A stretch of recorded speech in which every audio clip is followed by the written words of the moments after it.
ओम शांति।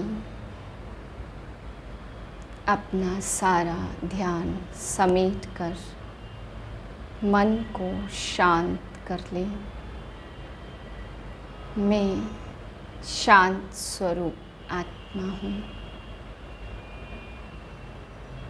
मेरी नस नस में शांति समाई हुई है। शांति की किरणें मुझसे वाइब्रेट हो रही है।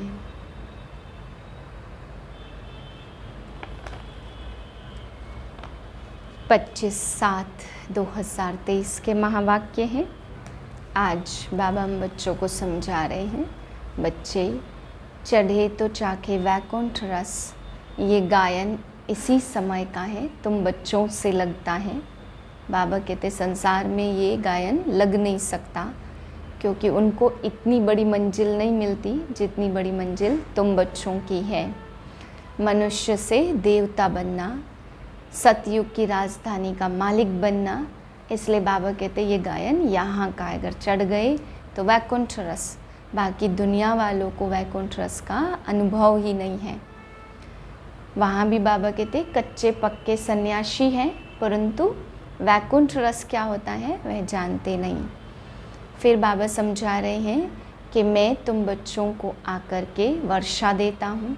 तुम बाप के द्वारा दादे का वर्षा लेते हो। तो इतनी सहज बात भी कोई कोई बच्चे मुश्किल समझते, और ना समझने के कारण फिर बाबा कहते हैं बाप को भी दादे को भी फारकती दे देते। तो इतने बड़े बाप दादा को फारकती दे देते, तो बाबा कहते बच्चे, महान से महान मूर्ख देखने हो तो यहाँ देखो, सयाने से सयाने देखने हो तो यहाँ देखो। फिर बाबा समझा रहे हैं कि याद से ही खुशी का पारा चढ़ेगा, याद से ही विकर्म विनाश होंगे, याद से ही सारे पाप कट जाएंगे, याद से ही बोझ उतरेगा। परंतु 20-25 वर्ष ज्ञान में चलने वाले बच्चे भी इतनी सहज बात को समझते नहीं हैं, निरंतर याद में रहते नहीं हैं, तो खुशी का पारा भी नहीं चढ़ता। फिर बाबा समझाते कि मैं कांटों से भी प्यार करता हूँ, फूलों से भी। बाबा कहते कि कांटों से ना करता होता तो पतित दुनिया में क्यों आता। कांटों से प्यार करता हूँ तभी उन्हें फूल बनाता हूँ। लेकिन कांटों से प्यार अलग है, और जो कांटों से फूल बन गए हैं उन बच्चों से प्यार अलग है। उनसे भी बहुत प्यार करता हूँ। मीठे बच्चे, सिर्फ 2 अक्षर याद करो। हम हैं सतगुरु के पोत्रे, जो ब्रह्मा बाप द्वारा दादे से वर्षा लेते। प्रश्न है, चढ़े तो चाखे वैकुंठ रस, गिरे तो चकनाचूर। यह गायन आपके लिए है, दूसरों से नहीं लगता क्यों? उत्तर है, क्योंकि तुम्हारे सामने ज़बरदस्त मंजिल है। तुम बाप के पास घर परमधाम जाते हो, फिर नई दुनिया में आते। दूसरे किसी के लिए यह गायन नहीं हो सकता। बल उसमें भी कच्चे पक्के नंबरवार हैं, लेकिन उनके सामने मंजिल नहीं होती। वह वैकुंठ रस को जानते नहीं। तुम बच्चे कहते हो हमें उन राहों पर चलना है जहाँ गिरना और संभलना है। गीत है, हमें उन राहों पर चलना है। जब गीत बजता तो बच्चे समझते हमारे लिए इसमें ज्ञान है, अज्ञानी के लिए अज्ञान है। ज्ञानी तो आत्मा के लिए ज्ञान है। समझते बरोबर माया के तूफान ही गिराते। फिर ईश्वर बाप चढ़ाते, अर्थात गिरे हुए को ज्ञान की संजीवनी बूटी देते। अगर कोई काम के तूफान में आ जाते तो गिर जाते। फिर क्रोध का भी तूफान लगता तो गिरना होता। यह गिरना और चढ़ना होता है। चढ़े तो चाखे वैकुंठ रस। अब यह गीत सिवाय तुम्हारे और किसके साथ लग नहीं सकता। सन्यासियों से भी नहीं लग सकता। भले उन्हों के पास भी कच्चे सन्यासी होंगे, परंतु उन्हों की कोई मंजिल नहीं है। तुम्हारी तो बड़े ते बड़ी ज़बरदस्त मंजिल है। वह करके शास्त्र आदि पढ़कर विद्वान बन जाते। बाकी राजाई आदि की कोई मंजिल नहीं है, इसमें बड़ी ऊंच मंजिल है। बच्चे जानते बेहद का बाप दादा पढ़ाते हैं, मम्मा भी पढ़ाती और फिर बच्चे भी पढ़ाते। तुम हो दादे पोत्रे, अमृतसर में दादे पोत्रे होते, फिर कहेंगे यह 7वीं पीढ़ी है, यह दूसरी पीढ़ी है। तुम समझते सतयुग में भी पीढ़ी चलती है देवताओं की, पहली पीढ़ी दूसरी पीढ़ी, एक दादा एक बाबा एक मम्मा और बच्चे बच्चियाँ। बस दादे पोत्रे से आगे कुछ भी नहीं कहेंगे। बाबा बहुत सहज समझाते, ब्रह्मा कुमारियाँ। शिव बाबा कहते ऐसे ऐसे कोई समझाओ, याद जरूर शिव बाबा को ही करना है। स्वर्ग का रचयिता ज्ञानदाता है ब्रह्मा कुमारी सरस्वती, जगत अम्बा कितनी गाई हुई है। तुम जानते हो हम जगत अम्बा और जगत पिता के बच्चे ठहरे, तो क्यों नहीं दादे से वर्षा ले लेवे। हम ब्रह्मा कुमार कुमारियाँ दादे पोत्रे पोत्रियाँ हैं, बस दूसरी तीसरी पीढ़ी नहीं है, पर पोत्रे तर पोत्रे कुछ भी नहीं है। दादे को कौन याद नहीं करेगा। तुम जानते हम जितना याद करेंगे उतना विकर्म विनाश होंगे। तुम कोई को भी समझा सकते हो, स्वर्ग का रचयिता शिव परमात्मा है, बरोबर रचते हैं ब्रह्मा द्वारा। कहा जाता आप मुए मर गई दुनिया, आत्मा प्योर में हसीन बनती, शाम और सुंदर बनने का यह नाटक है। एक हसीन मुसाफिर आते गोरा बनाने, उनकी आत्मा तो सदैव गोरी होती है, कभी खाद नहीं पड़ती, क्योंकि वह जन्म मरण में नहीं आते। मूर्ख भी ऐसे हैं जो अति सहज 2 बातें भी नहीं समझ सकते। इसलिए बाप कहते महान से महान मूर्ख और सयाने से सयाने देखने हो तो यहाँ देखो। ब्रह्मा को छोड़ा, दादे को छोड़ा तो वर्षा खत्म हो जाएगा।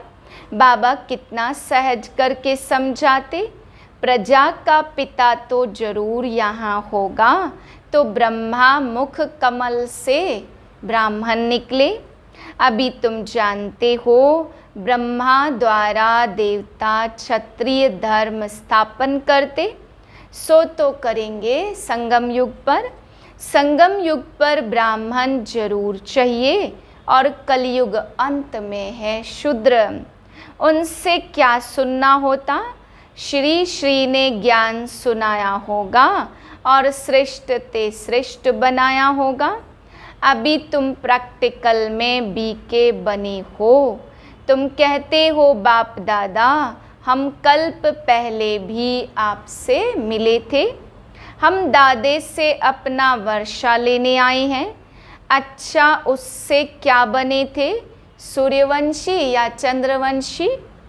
श्री नारायण को वरा था या श्री राम को? कहते बाबा हम तो श्री नारायण को वरेंगे, परंतु फिर भूल जाते जो इतना लायक बनाते उनको भूल जाते हैं। तो दादे को व बाप को सल कोई भी ना भूले, झट फारकती दे देते हैं, याद नहीं करते। ज्ञान के 2 अक्षर धारण नहीं करते, तो हम सतगुरु पोत्रे अथवा दादे पोत्रे हैं। उनसे वर्षा लेते पुरुषार्थ से, तो लौकिक बाप का वर्षा अथवा प्रॉपर्टी तो बांटी जाती है। यहाँ बांटने की चीज़ नहीं है, कोई मून आदि में प्लाट नहीं खरीद करना। वहाँ तो राजाई के मालिक बनते। अति घमंड में जाने से विनाश को प्राप्त करते। देखो क्या क्या निकल पड़ा है। हजारों लाखों माइल तक जाते। ऊपर चंद्रमा में क्या है? चंद्रमा तो शीतल है ना, सूर्य के आगे जाने से तप जाएंगे। कितना साइंस घमंड है। नाम भी रखा है रॉकेट। तो बाबा ने समझाया आत्मा सबसे बड़ा रॉकेट है तो एक ही बिंदी। उनका देखो क्या वजन होगा। बिंदी में कितनी सारी नॉलेज है। एक सेकंड में बिंदी कहाँ से कहाँ उड़ जाती। लिंग स्वरूप कहने से इतनी बड़ी आत्मा तो होती नहीं है।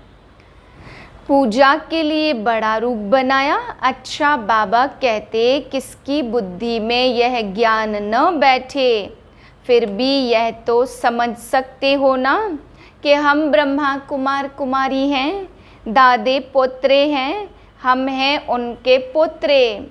वह कहते मैं तुमको स्वर्ग का मालिक बनाता हूँ। तुम भी जानते हो हम अभी तमो प्रधान सांवरे हैं, बाबा से सतो प्रधान गोरे बन रहे हैं और फिर काम चिता पर चढ़ने से सभी काले बन जाते, श्याम और सुंदर बनते हैं। अब फिर सतो प्रधान बनने के लिए बाप को याद करना है। एक मुसाफिर कितनों को हसीन बनाते, विश्व का मालिक बनाते।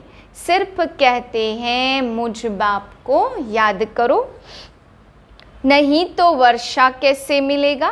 विकर्म विनाश के लिए योग अग्नि चाहिए, तो घड़ी घड़ी याद करना है।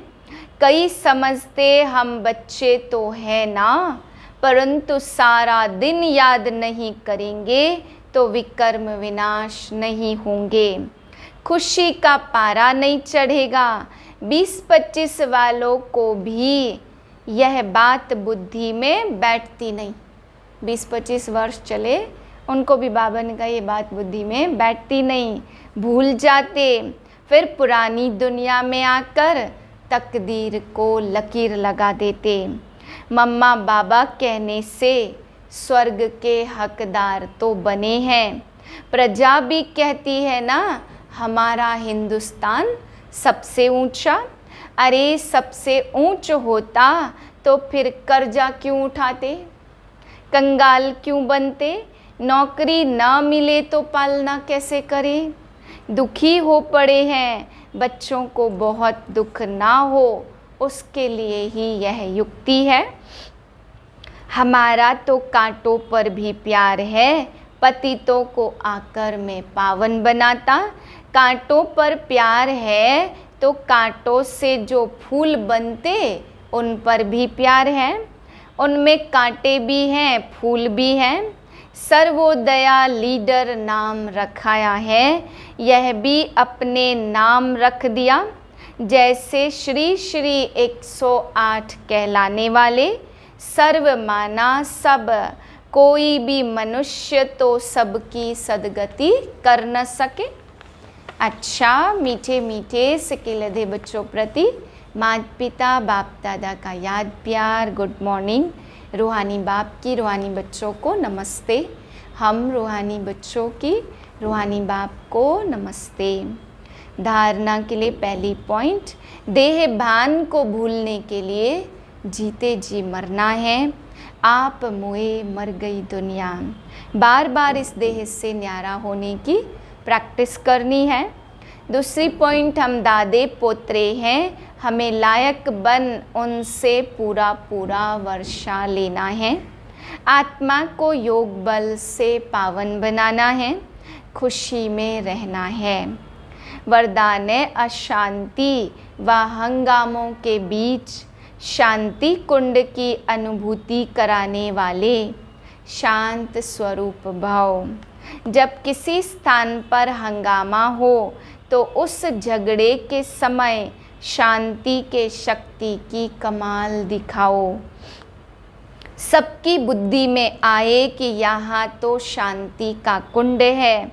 शांति कुंड बन शांति की शक्ति फैलाओ।